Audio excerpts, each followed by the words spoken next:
You don't understand what fandom means until you've been next to someone in a number 46 hoodie who talks about MotoGP like it's religion. Rossi wasn't just a rider, he was an energy. Between 2001 and 2009, he won 6 Premier Class World Championships, 5 of them in a row from 2001 to 2005. But it wasn't the titles that made fans follow him like a movement. It was what he brought. He didn't just race, he communicated. With his hands, with his smile, with the way he made post-race celebrations feel like theater. There was the infamous policeman skit in 2002, the chicken suit, the inflatable doll, the time he rode with a replica goat on the back of his M1, just to remind everyone who he was. For other riders, the finish line was the end. For Rossi, that was just intermission. And the fans followed. Every circuit turned yellow. Every grandstand had sun and moon flags. People drove across Europe in camper vans wrapped in number 46 graphics, just to scream his name for 45 minutes. Entire generations were born into Rossi households. Kids in Southeast Asia had his name written in chalk on concrete alleys. Men in Italy named their sons Valentino. Women wore his face on shirts like it was sacred. And here's the crazy part. When he stopped winning, they didn't go anywhere. From 2010 to 2021, Rossi won just 2 races, but his fan base didn't leave. They just got louder. They booed when Marquez beat him. They cried when he retired, and to this day, they still travel to races, chanting "Veil" at warm-up laps like he's still a part of the grid, because for them, he is. These fans don't just support Bezzecchi and Marini because they're talented. They support them because they were chosen. The VR46 Academy isn't a brand. It's a prophecy. Every podium by a VR46 rider, that's a message to the sport. He's gone, but we're still here. And while Rossi fans built a world out of emotion, another fan base rose like a wave made of pure voltage. Marquez fans. If Rossi was the king, Marquez was the storm. He didn't ask for permission. He just showed up and rewrote the sport in his own language. 2013, rookie year, first race, podium, second race, pole position, third race, youngest ever race winner. By October, he was the youngest Premier Class world champion in history, and that was just chapter 1. The next year, 10 straight wins. By 2019, 12 wins, 6 second places, 1 DNF, 420 points. The most complete MotoGP season by any rider ever. Marquez fans didn't fall in love with charisma. They fell in love with chaos control. He crashed in warm-up and won the race. He saved the front at full lean using just his elbow. He entered corners sideways, and when it looked like he'd lost control, that's when he was most dangerous. His fans cheered when the impossible happened, not because they were surprised, but because they expected it. They're used to injuries, to comeback stories, to heartbreak wrapped in high-risk riding, and yet they stay. From Jerez 2020's brutal crash to surgery after surgery, these fans didn't disappear. They reposted highlight reels from 2014. They pointed at Sachsenring wins like receipts. They still write MM93 never left in every YouTube comment section, because to them, titles don't define the man. His pain tolerance does. His resilience does. His refusal to quit does. Marquez fans aren't cheering for safety. They're cheering for defiance. But as that storm rolled across the sport, another fan base was quietly building, not in numbers, but in strength. Ducati fans. If Rossi fans are loyal and Marquez fans are feral, Ducati fans are rooted. This isn't about riders. This is about the machine. They waited 15 years between Stoner's 2007 title and Bagnaya's 2022 crown. That's 15 years of heartbreak, of slow progress, of watching talent get chewed up by a Desmosedici that nobody could quite figure out. They watched Lorenzo try to change it. They watched Rossi fail to tame it. They watched Dovizioso come so close. But they never gave up. And when Gigi Dall'Igna brought the whole shot device, the rear ride height tech, the revolutionary winglets, everyone said it was too much. Ducati fans said, finally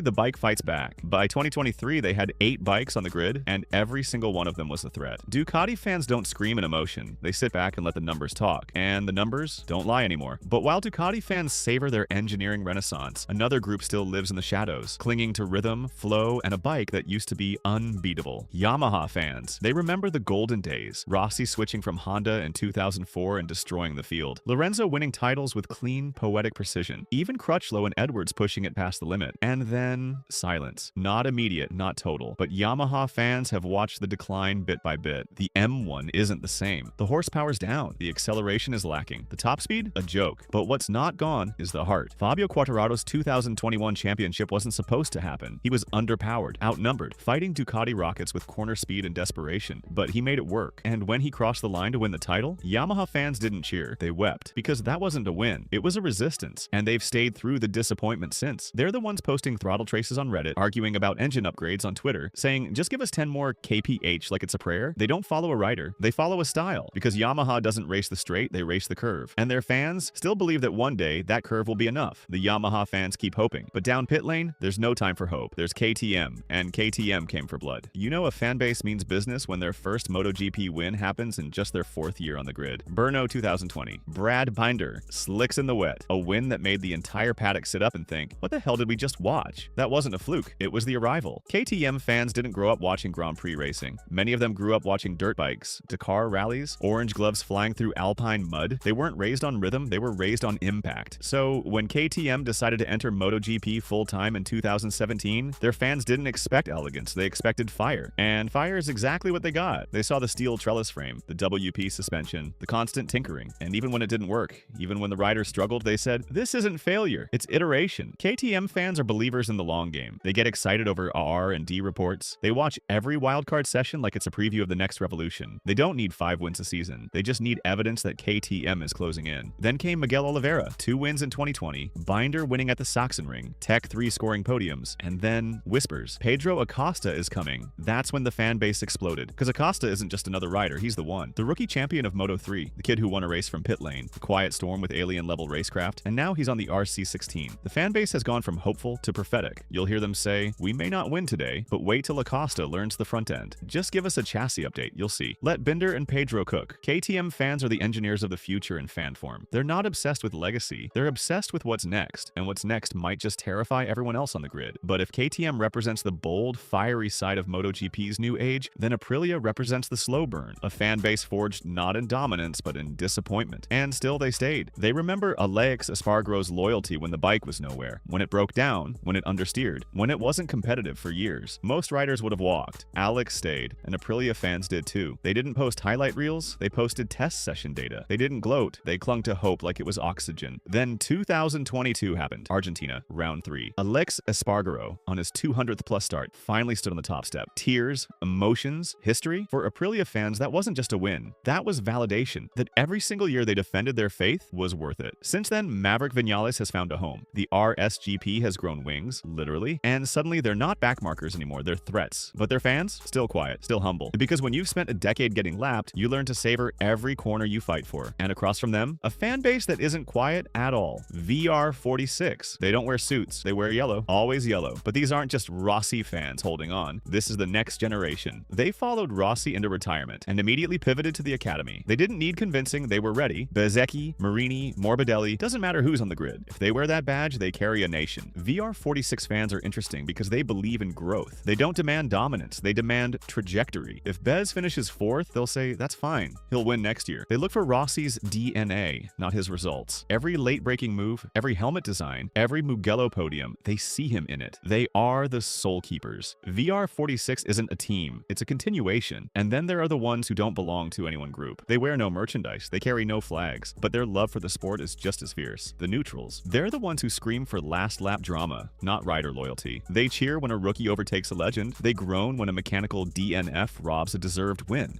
No matter who it is, they're not tribal, they're emotional. They love racing in the purest form. They're the fans who remember Melandri's 250cc rides, who replay Jerez 2005 just to feel something, who know the history of Estoril like it's sacred ground. And they were the first to cry when Suzuki left. Because while the world moved on, they remembered what was lost. The calm blue, the clinical setups, Rince's wild recoveries, Mir's miracle championship. That kind of beauty isn't easy to forget. Neutrals don't care about trophies, they care about moments. They're the ones who stay up at 2 a.m. in Asia to stream a race in Aragon because they know if there's one battle into turn 15, it'll be worth it. They've watched the wildness of KTM, felt the redemption arc of Aprilia, sensed the heartbeat of VR46, appreciated the purity of neutrals, but now every eye is drifting towards something else. Not nostalgia, not loyalty, curiosity, because there's a fan base emerging in real time, built not from history, but from expectation. The Pedro Acosta believers. They didn't grow up during the Rossi or Marquez eras. They didn't have posters, they had clips. Acosta's Moto 3 pit lane win, his fearlessness in traffic, his playful confidence off the track. He wasn't handed the spotlight, he snatched it. The moment he jumped into Moto 2, you could feel it. Something was different. He didn't just win, he learned. Every mistake sharpened him, every battle hardened him, and by the time he touched the MotoGP paddock, fans had already chosen. Acosta's fan base is young, but not naive. They don't scream legacy, they whisper inevitability. You won't find them arguing titles yet. They'll just point to Sector Delta's racecraft, tire preservation, and say, you're watching greatness forming in slow motion. And when he pulls off something absurd, a double overtake into turn 7, a rear slide recovery mid-pack, or fighting for top 6 as a rookie on a twitchy RC16, they don't celebrate with surprise. They nod, because they expected that. This fan base isn't built on hype, it's built on certainty, and the rest of MotoGP knows it. That's why every camera cuts to him. That's why journalists linger after every session. They're not waiting for the moment Acosta arrives, they're trying to capture how it happens. But while the world obsesses over tomorrow, there's a quieter corner of MotoGP MotoGP fandom that still breathes reverence for someone who never screamed for attention. The Dani Pedrosa disciples. They don't care about wins anymore, they care about poetry and motion. Pedrosa didn't ride, he glided. His corner entries were like brushstrokes, his transitions almost silent. And his body position was art. He wasn't the loudest or the flashiest, but when you saw Dani on a clear lap, you felt something deeper. Balance. Grace, intuition. These fans never needed him to be world champion, though they'll still say he should have been. They just wanted him on track, because when he was, MotoGP felt more elegant, and when he walked away, they understood. Not everyone rides for the spotlight. Some ride for the sensation, but 2023 changed something. That wildcard in Misano, he came back after years and still ran faster than half the grid. He dissected corners like he never left. He fought without ego, without need for validation. And his fans, they weren't shocked. They were affirmed, because they never moved on. They just waited. Pedrosa's fans don't make noise. They make space in the forums, in the comments, in their hearts. They don't worship results, they worship feeling. And on the opposite side of that emotion, there's a fan base that doesn't feel blessed or hopeful. They feel abandoned. Suzuki fans. Twice the factory left. Twice the silence hit harder than any crash. In 2011, when Suzuki quietly withdrew, fans grieved, but they forgave. In 2020, they were rewarded. Joan Mir's consistency. Rinse is magic in the wet. That silky GSX-RR chassis gliding like it was born to outcorner anyone. The sky blue returned to the front, and fans believed again, but in 2022, the announcement dropped mid-season. Suzuki was leaving. Again, no decline, no bankruptcy, just exit. And the fans, they were gutted, because this time Suzuki wasn't failing. They were thriving, and still, they walked. These fans didn't burn jerseys or curse the company. They mourned, like someone grieving a best friend who didn't say goodbye. They still share clips of Mir's title run. They still quote Brivio interviews. They still say, one day, maybe? Because Suzuki fans aren't loyal to wins. They're loyal to the philosophy. A quiet machine, a humble garage, a graceful exit from the madness of marketing. And even if the brand never returns, the love won't fade. Because Suzuki didn't just race. They represented the underdog that never shouted. And after all the legends, rookies, dynasties, and exits, one final tribe remains. The ones who tie it all together, the purists. They don't cheer for people. They cheer for possibility. They don't argue over who's the GOAT. They replay turn 1 battles. They slow down onboard laps. They break down tire degradation by lap 19 for fun. They were there for Bayless' wildcard win. They wept for Simoncelli. They still talk about Laguna Seca 2008 like it was Shakespeare. These fans don't care if it's Ducati, Yamaha, KTM, or Aprilia. They care about the limit. They care when two riders brush shoulders in the rain and don't crash. They scream when a last corner move sticks without contact. They cheer for 3-wide drag races and photo finishes. They want friction. They want tension. They want to feel something real. And when the lights go out on Sunday, they're not just watching a race, they're watching humanity at its most exposed. MotoGP isn't about being first to them. It's about being brave enough to be there. At 300 kilometers per hour, knee down, brain screaming, no, but the throttle's still open. These fans are the glue, the soul of the paddock, the ones who cheer for close fights even if their favorite loses, because to them, MotoGP wins.